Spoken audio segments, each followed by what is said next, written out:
এই মিডিয়া ওই দিনের ঘটনা তো সবটা প্রচার করতে পারে নাই।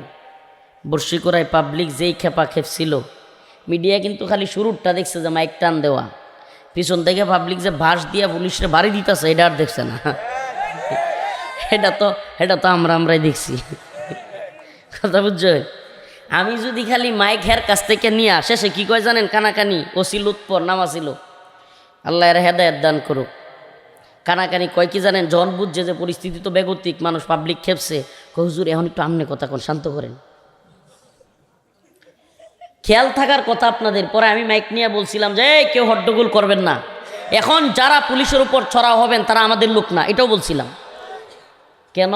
আজকে বলি আপনাদেরকে কাছে পাইছি তো মনের কথা কিছু বলে ফেলি। আমি আল্লাহর বান্দা, আস্তাগফিরুল্লাহ, আল্লাহ মাফ করুক, আমি ছোটো মানুষ হইতে পারি, আমি যেই তেরা আমি জীবনেও ছাড়তাম না। ওই দিন যেই কাহিনী হেরা করছিল ছাড়ছি কি লেগা জানেন? ওই সময় শাইখুল হাদিস আল্লামা মামুনুল হক, মুফতি মনির কাসিমি দামাত বারকাতুহু, মুফতি আমির হামজা সহ অনেক ওলামায়ে কেরাম তখনও জেলে ছিল। আমি চিন্তা করছি আজকে যদি এনো মারি আমার হয়তো জেলে নিবে, আর হুজুর আর একটাও ছাড়তো না। কথাটা বুঝেন নাই? যে আজকে যদি আমি পাবলিক নিয়া তাদের উপর ছড়াও হই, এরা বলবে সরকারের উচ্চপদস্থ গোয়েন্দা সংস্থার কাছে রিপোর্ট দেবে যে ছোটো একটারে যে ছাড়ছেন এটাই তো অবস্থা বেগতিক করে ফেলতেছে, আর ছাড়া যাবে না। তখন অন্য উলামায়ে কেরাম আটকা পড়ে যাইতে পারে। এই জন্য আমরা নমনীয় ছিলাম। কিন্তু বাস্তবতা হলো 5 আগস্ট পরবর্তী সময়েও আমাকে অনেক পোলাপান বলতো, হুজুর কলমাকান্দা আছে, এটা ধরে লাই। পোলাপানে আমার বন্দিত অনেক পোলাপানে, হুজুর এই ওসি কলমাকান্দা আছে। 5 আগস্টের পরে ওসিদের অবস্থা এমন ছিল যে কাপড় চোপড় ব্যাগে কইরা, মানে পুলিশের পোশাক ব্যাগে কইরা লইয়া পরে বাজারে হাঁটতো, রাস্তাঘাটে হাঁটতো। এগুলো ভুলে যায় না আপনারা? তাদের জুলুমের কারণেই তাদের পরিণতি এতটাই খারাপ দিকে গেছিল যে তাদের পোশাক পাল্টাইতে হয়েছে। যারা জুলুম করে নাই, ভালো মানুষ, তারা তো ভালো থাকছে। মানুষ ভালোবাসে, মোহাব্বত করে। আজকেও আপনাদেরকে বলি, আমার পূর্বদলা থানার ওসি বলতে হচ্ছে নুরে আলম সাহেব আমাদের এখানে ছিল দীর্ঘদিন। আজকেও আমার ফোন দিছে, কয় হুজুর আমি শেরপুর আছি, দোয়া চাই, শেরপুরে আসলে ঘুরে যাবেন। আমি অবাক হয়ে গেছি, কোনো কারণ নাই, এমনিতেই ফোন দিচ্ছে। ভালো মানুষও আছে, নাই যে এমন না, তো ভালো মানুষও আছে। আলেমুল আমাদেরকে মোহাব্বত করে, সম্মান করে। হ্যাঁ, তো 8 মাস 9 মাস ছিল আমার এলাকায় পূর্বদলায়, শেরপুরে চলে গেছে, এখনও ফোন দিচ্ছে। তাইলে এমনকি আওয়ামী আমলেও এমনও ওসি আমি পাইছি, ওসি রাশেদুল সাহেব, এদের কথা বলতে হয়। যখন নেত্রকোনায় কোনো প্রোগ্রাম করতে পারি না, এ আল্লাহর বান্দা এসপি সাহেবকে বুঝায়া আমার মাদ্রাসার প্রোগ্রাম, অনেক বড় প্রোগ্রাম হয়েছে, অনেক বড় বড় আলেমরা আসছে, আপনারা হয়তো কেউ কেউ গেছিলেন। ওই প্রোগ্রামের অনুমোদন উনি নিজে আইনা দিছে, ওসি রাশেদুল সাহেব। তো ভালো মানুষের ভালোটাও তো বলতে হবে। আর যারা জঘন্য করেছে আল্লাহ তাদেরকে উপযুক্ত শাস্তি দিয়েছে। এই জন্য ক্ষমতা পাইলেই জুলুম করা যাবে। এটা শুধু এই পক্ষ আর ওই পক্ষ না, যেই দলের লোকই করুক, যেই পক্ষের লোকই করুক, আল্লাহ পাক জালেমদেরকে ছাড় দেন, কিন্তু ছেড়ে দেন না। আল্লাহ পাক গাফেল না, ওয়ালা তাহসাবান্নাল্লাহা গাফিলান আম্মা ইয়ামালুজ জালিমুন। আল্লাহ পাককে যেন জালেমরা গাফেল মনে না করে। লা তাখুযুহু সিনাতু ওয়ালা নাউম। আরে আল্লাহ তো ঘুমান না, সুবহানাল্লাহ। তিনি সামিয়া, তিনি আলিম, তিনি হাফিজ, তিনি বাসির, তিনি সব কিছু দেখেন, শুনেন, জানেন, সুবহানাল্লাহ। তারপরে আল্লাহ ছাড় দেন, বাড়তে থাক, বাড়তে থাক। গুড়ি দেখেন না, পোলাপানে গুড়ি যারা উড়ায়, আস্তে আস্তে ডিল দেয়, ডিল দেয়, ডিল দেয়, দেখতে দেখতে দেখতে দেখতে দেখতে দেখতে গুড়ি যখন মনে করে আরে আমি তো মুক্ত বাতাসে উঠতেছি, আমারে আর কেউ পাবে না, হুট করে বিকেল হয়ে যায়, সন্ধ্যা হয়ে যায়, নাটাই ধরে টান দেয়। ঠিকই ঠিক না? তা আল্লাহ পাকের সুন্নাটাও এমন যে আল্লাহ পাক একটা সময় পর্যন্ত জালেমদেরকে উঠতে দেন, মনে করান যে তুই সব ক্ষমতার মালিক, তুই ক যে আমি অমুকের বেটি, আমি পালাবো না, তুই ক তুই অমুক মন্ত্রী, তুই ক পালাবো না, কইতে থাক, বলতে থাক। আল্লাহ বলে বলতে থাক, আমি ফেরাউনকে ধরেছি, আমি নমরুদকে ধরেছি, আমি পৃথিবীর সবচাইতে বড় দাম্ভিক রাজা বাদশাদেরকে ধরেছি। সেই আল্লাহ এখনো আছেন নাকি নাই? তাইলে এখন যদি কেউ জুলুম করে আল্লাহ তারেও ছাড়বে? কালকের মাজলুম আজকে যদি জালেম হয়ে যায়, কালকের মাজলুম জামাত বলেন, বিএনপি বলেন, আমরা বলেন, হেফাজত বলেন, এনসিপি বলেন, গতকালকেই তো আওয়ামী লীগ আমলে, গতকালকে বলতেই তো কয়েকদিন আগে এই সবগুলো পক্ষ মাজলুম ছিল না? মাজলুম ছিল কি ছিল না? এখন যদি কেউ মানুষের উপর জুলুম শুরু করে, সেটা যেই পক্ষেরই লোক হোক, তাহলে আল্লাহ পাক তাদের পরিণতিও দেখাবেন না? প্রিয় ভাইরা আমার, যাক, এই বিষয়ে আলোচনা ছিল না, তবুও বললাম আমার আজকের আলোচ্য বিষয়, ইয়া আইয়ুহাল্লাযীনা আমানু ইসতাঈনু বিস-সাবরি ওয়াস-সালাহ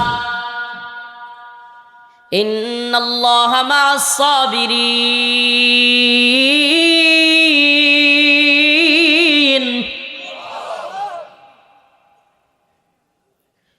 ولا تقولوا لمن يقتل في سبيل الله أموات بل أحياء ولكن لا تشعرون আমি মূল আলোচনায় ঢুকবার আগে আরেকটা বিষয় বলে নিই আপনাদেরকে। আপনারা জানলে কিছুটা অবাক হইতে পারেন, 2026 সালের মানে প্রত্যেক ওয়াজের সিজন থাকে না, আমরা দেশে তো ওই সেপ্টেম্বরের থেকে যে সিজন শুরু হয়, সেপ্টেম্বরের 15 পরের সেপ্টেম্বর, অক্টোবর, নভেম্বর, ডিসেম্বর, জানুয়ারি, ফেব্রুয়ারি চলতেই থাকে না। আমার আজ ছুটি আলহামদুলিল্লাহ। মানে আজকের এই সব আমার শেষ সবাই সিজনের। এটা কি জানেন আপনারা? জানেন না, আমি কয়ে দিলাম, শেষ মাহফিল। মানে এখন আর রমজান পর্যন্ত কোনো মাহফিল নাই, রমজানের মধ্যেও মাহফিল নাই, রমজানের ঈদের পরে মনে হয় যে 5-7 দিন পরে 1-2টা মাহফিল আছে। তাইলে ছুটি না বাবা? আল্লাহর রাস্তাতে চুপতে হইল, ছুটি না আমার? কি ছুটি? মাদ্রাসায় পরীক্ষা অনের পরে পোলাপানটা যখন 2-3 মাস পরে 27টা দিনের ছুটি দেয়, পোলাপানের যেমন ভাল লাগে না, আমার যেরকম ভাল লাগতেছে। এ লেগে আমি আইসাই কইছি, আমি জানি তো লোক তো হেনতে, আমি ওই রাস্তার থেকে কইছি, এই সাবধান, কোনোটা বাসি উফু দিস না। লোক একজন আছে মাইকে ওয়াজ করতেছে যে বাসি উফু দিবি না, শিক্ষা টিক্ষারও পারবি না, অমুক হুজুর তমুক হুজুর আগমন, কেউ ভাই কইস না, আমার বিপদ বলাইস না। আয়া বইছি, পরেও কইলাম না যে আপনি বয়ান করে নাই, শুনতাম আইছি। তো আজকে আসলে ভালো লাগতেছে। কেমন ভালো লাগতেছে? মাদ্রাসা বন্ধ হইলে যেমন ছুটি দিলে পোলাপান কিরম খুশি হয়, মাদ্রাসার পোলাপানে বুঝবো এটা। 2-3 মাস পরে মাদ্রাসা ছুটি হইলে পরীক্ষা টরীক্ষা হইয়া মাথাটা যেমন আক্কারে আজার হয়ে যায়, হ্যাঁ আমারও এরকম লাগতেছে আলহামদুলিল্লাহ। এটা আপনাদেরকে বুঝাইতে পারবো না। আপনি হঠাৎ করে একদিন মাহফিল শুনতে আসছেন, তো রাত 1-2টা বাজুক, হুজুর আমার কি? প্রতিদিন যদি এইভাবে 2টা-3টা পর্যন্ত ওয়াজ মাহফিল কইরা প্রত্যেক দিন ফজরের পরে ঘুমানি লাগে, এই সোয়ালের খাওয়ান খাইলো, ফজরের পরে জোহরের খাওয়ান খাইলো, ওই মাগরিবের সময়, মানে এটা কোনো রুটিন নাই। মানুষ দিনও খায়, আমরা খাই রাত করিয়া। মানুষ রাত্রে ঘুমায়, আমরা দিনও ঘুমাই। 5-6 মাস এটা কি চলে? মানে রাত্রে ঘুমাইতেই পারি না, প্রত্যেক দিনও ঘুমানি লাগে, ফজরের পরে জোহর পর্যন্ত। তো এটা কি লেগে কইতেছি, আজকে শেষ মাহফিল, আমার শেষ বয়ান, এই সিজনের শেষ প্রোগ্রাম। আপনাদের কাছে কিছু কথা বলে যায়।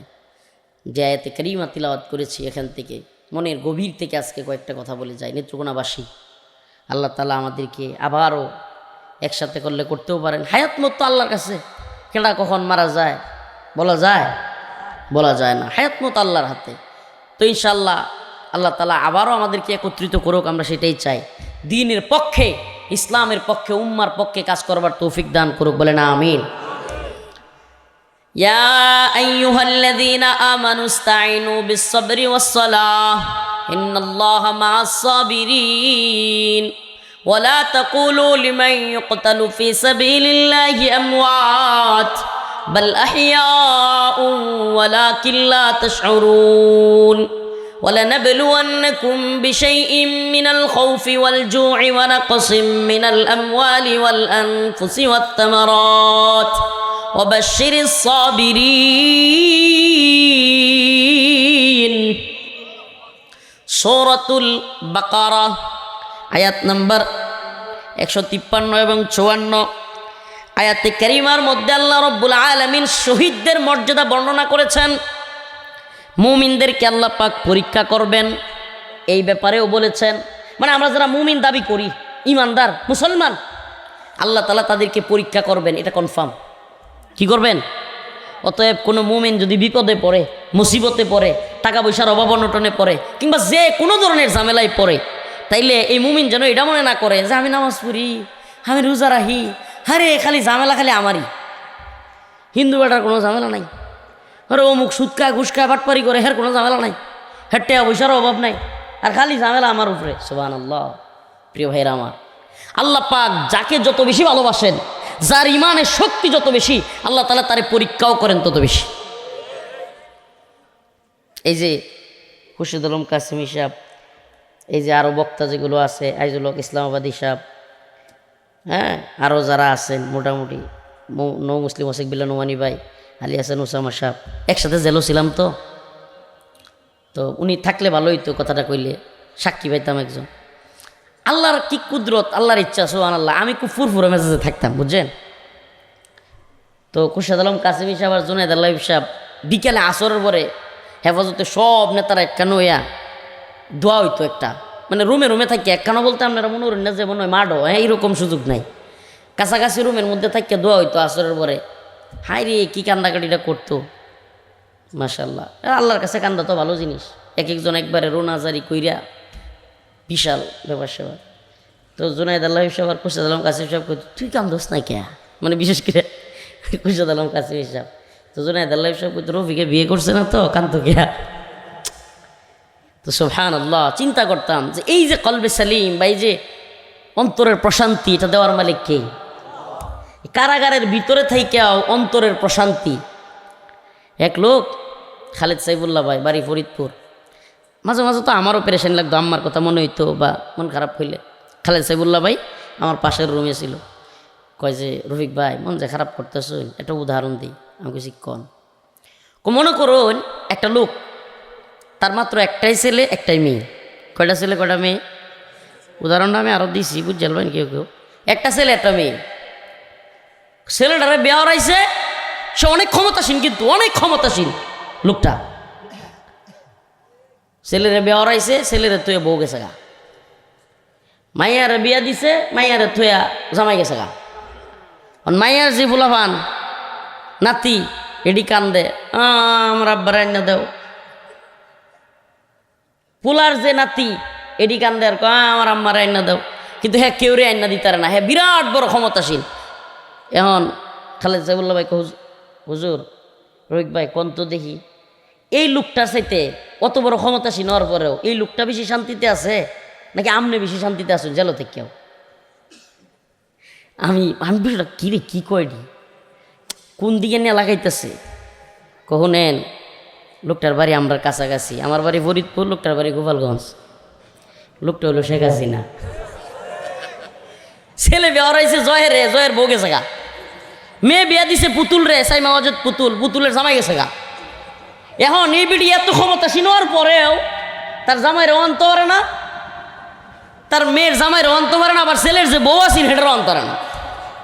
কন্ত নাতিনাত করে কানলে এই নানি যত ক্ষমতাসীন থাক, এই দাদি যত ক্ষমতাসীন থাক, হের অন্তরে কি শান্তি আছে? খালেদ সাইফুল্লাহ ভাই কয় রফিক ভাই কন্ত দিই হেসে শান্তি আমরা বেশি না, আমরা সরকারি লোক, জেলো তাই ফাও খাই, জেলো তাই ফাও খাই, সরকারিটা খাই। প্রিয় ভাইরা আমার, বন্ধুগণ আমার, এই যে অন্তরের প্রশান্তি, এটা দিতে পারেন একমাত্র কে? আরো জোরে বলেন কে? আমি এমন অসংখ্য রিক্সাওয়ালাকে দেখেছি, এমন অসংখ্য দিন মজুরকে দেখেছি, কোটিপতিদের চাইতেও তাদের অন্তরে শান্তি বেশি। ঘুমের ট্যাবলেট খায়া সারা রাত পায়চারি কইরা ঘুরে আর ঘুমাইতার না, কোটি টাকার মালিক, আর রিক্সা চালায়, রিক্সার মধ্যে নিয়ে বেটি তুলে বাদ দিছে, এভাবে বস্তাতে বাইন দেওয়া, ওই যে ইয়াটিয়াতে বাইন দেয়া। আমরা ঋতুনার মানুষই তো, কথা একবার বুঝতেছেন তো, কথা কইন যে বেটায়, কথা কইন না কে সেনামি রইনেছে। তো এইভাবে ইয়াটিয়া লুঙ্গি ডুঙ্গি দিয়ে বাইন দেয়, তবন চিনুন না, তবন দিয়ে বাইন দেয়া, ফেসে নিয়ে বেটি তুলে বাদ দেয়, কেতের আইলো বই 28 খায়, ও তুড়ি খায় 28 করে ঘুমায় রে। সুবহানাল্লাহ, জাগাতি শুরু হয়েছে। এই যে প্রশান্তি, সুবহানাল্লাহ। আমাকে বলেন, এই লোকটা যদি 5 ওয়াক্ত নামাজ পড়ে, স্ত্রীকে পর্দায় রাখে, হালাল হারাম, তার তো হারামের সুযোগ নাই, কারণ সে তো রিক্সা চালায় খায়। সুবহানাল্লাহ। আচ্ছা বলেন, সে যদি নামাজটা পড়ে, মহিলাকে পর্দায় রাখে, আল্লাহর বিধানগুলো মানে, হালাল হারাম বিবেচনা করে চলে, এই লোকটার আত্মা যে প্রশান্ত, এই লোকটা এত বড় পরিশ্রমী হয়েও, এই লোকটা দরিদ্র হয়েও যে প্রশান্তি তার মধ্যে আছে, এ দেশের অনেক কোটিপতিরাও সেই প্রশান্তির মধ্যে নাই। এই জন্য প্রিয় মুসলিম ভাই, প্রিয় মুমিন, প্রিয় যুবক, আমার প্রিয় ভাইয়েরা, বাবাজিরা, আপনাদের প্রতি আমাদের কথা হলো, আমরা যারা চিন্তা করি হুজুর নামাজ পড়ি কিন্তু টেহা নাই, পয়সা নাই, হুজুর রোজা রাখি কিন্তু আমার ঘরে অভাব অনটন, আর অমুক লোক সিটারি বাটপারি দুর্নীতি করে, হের শান্তির অভাব নাই, টেহা পয়সার অভাব নাই, ব্যবসা বাণিজ্যের অভাব নাই, হুজুর এই দুনিয়াটা কি তাইলে আমরা আল্লাহর কাম কইরাও, দিনের কাম কইরাও, মুসলমান হইয়াও আমরা অত ঝামেলা খেয়া? আল্লাহ রব্বুল আলামিন বলেন, ওয়ালানাবলুওয়ান্নাকুম বিশাইইম মিনাল খাউফি ওয়াল জু'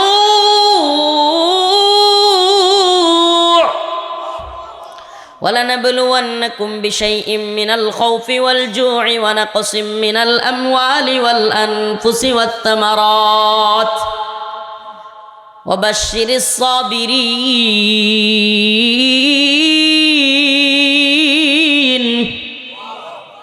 আল্লাহ রব্বুল আলামিন বলেন, নিশ্চয়ই অবশ্যই নিশ্চয়ই অবশ্যই অবশ্যই তোমাদেরকে ওয়ালানাবলুওয়ান্নাকুম, প্রথমেও তাকিদ, শেষেও তাকিদ, লামে তাকিদ, নুনে তাকিদ, অবশ্যই অবশ্যই তোমাদেরকে পরীক্ষা করা হবেই। এটা কে কয়? আচ্ছা ছাত্ররা যদি কয় যে তোমরা বছরের শেষে পরীক্ষা দেওয়া লাগবই, পরীক্ষার বিষয়বস্তু কি এটা, তাইলে তার পরীক্ষাটা সহজ না? আর যদি না জানায় যে কোন বিষয়ে পরীক্ষা হইব, কিচ্ছু জানি না, হঠাৎ করে কইতেছে 2026 সালের 5 ফেব্রুয়ারি তোমরা হঠাৎ করে কইতেছে এই স্কুলে সবার পরীক্ষা, সমানে প্রশ্ন দিতেছে, ওলামানের মাথা হলে যেত না? কথা কই না কেরে?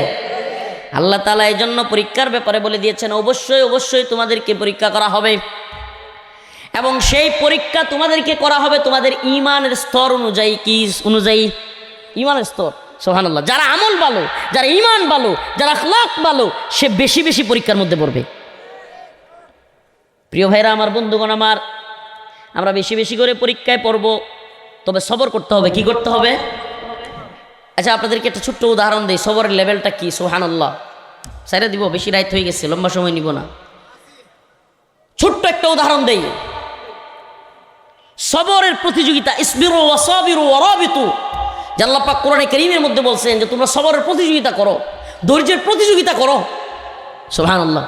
মুমিনের ধৈর্য তো এমন লেভেলের থাকবে। আমি কারাগারে থাকতে আফগান মুজাহিদদের কাছে এমনও গল্প শুনেছি, আফগান মুজাহিদ যারা আফগানিস্তানে জিহাদ করেছে, তাদের কাছে এমনও বক্তব্য শুনেছি যে হুজুর কি বলবো, তুরাবোরা পাহাড়ের ভিতরে কিংবা বিভিন্ন পাহাড়ে আফগানে যখন আমেরিকা একের পর এক বোম্বিং করতো, স্ট্রাইক, বিভিন্ন বোম ফেলতো বিমান থেকে, আমরা বিভিন্ন পাহাড়ের ভিতরে লুকাইতাম, ওখানে দিনের পর দিন চলে যাইতো, খাবার পাওয়া যাইতো না। সুবহানাল্লাহ।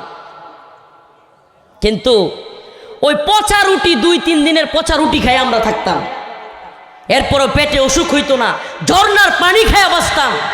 প্রিয় ভাইরা আমার, ওই লোকগুলোর ব্যাপারে বলা হয়েছে, ওয়ালা তাকুলু লিমান ইউকতালু ফি সাবিলিল্লাহি আমওয়াত বাল আহইয়া ওয়ালাকিন লা তাশউরুন।